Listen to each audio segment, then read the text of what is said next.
लेव वाइगोस्की का सिद्धांत, जिसे हम सोशियो कल्चर थ्योरी के नाम से जानते हैं। लेव वाइगोस्की जो है वह रूस के रहने वाले मनोवैज्ञानिक थे। इनके सिद्धांत को सामाजिक सांस्कृतिक सिद्धांत और सामाजिक निर्मितवाद का सिद्धांत कहते हैं।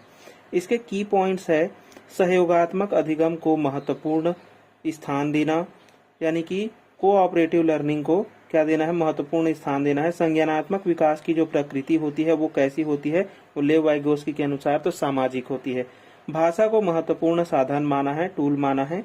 इम्पोर्टेंट एलिमेंट्स क्या क्या है, तो एमकेओ है। इस एमकेओ मतलब कि ऐसा व्यक्ति जो किसी सीखने वाले व्यक्ति से ज्यादा जानकार हो, उसे एमकेओ कहते हैं। स्कैप होल्डिंग कहते हैं, एक प्रकार का इशारा होता है, संकेत होता है, हिंट होता है।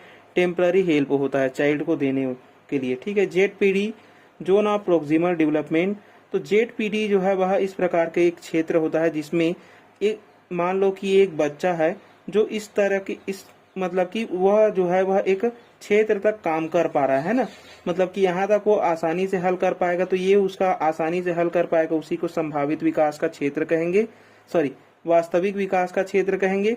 अगर वह किसी की सहायता से किसी की सहायता से यदि वह अपने समस्या को उस चरम सीमा तक हल कर पा रहा है तो उसे हम कहेंगे जेडपीडी, यानी कि यहाँ तक बच्चा जो है वह समस्या हल कर सकता है, यानी कि किसी की सहायता से कर पाएगा, ठीक है।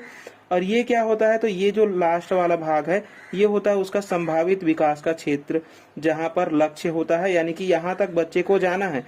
ये जा सकता है किसकी सहायता से, तो इस एमकेओ की सहायता से वो अपने लक्ष्य तक जा सकता है, यानी कि जो मोर नॉलेजेबल अदर है, यानी कि ज्यादा जानकार व्यक्ति है, उसी की सहायता से वो अपने लक्ष्य तक पहुंच सकता है, ठीक है।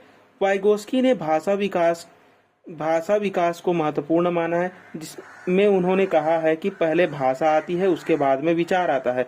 और इन्होंने जो भाषा है उसको 3 कैटेगरी में बांटा है। एक तो सामाजिक भाषा जिसे सोशल स्पीच कहते हैं, जो 2 से लेकर के 3 वर्ष के बच्चे जो है वह सामाजिक भाषा का उपयोग करते हैं। इसी प्रकार 3 से लेकर के 7 वर्ष का बच्चा जो है वह निजी यानी प्राइवेट स्पीच अपने से ही बात करते रहते हैं। आंतरिक भाषा 7 से अधिक वर्ष यानी कि इनर स्पीच करते हैं बच्चे 7 से अधिक वाले। इनकी जो महत्वपूर्ण बुक है वो है thought and language, mind in society, the psychology of art, और है लास्ट एजुकेशनल साइकोलॉजी। तो ये था लेव वाइगोस्की का सिद्धांत। अच्छा लगा हो तो लाइक शेयर एंड सब्सक्राइब जरूर करें।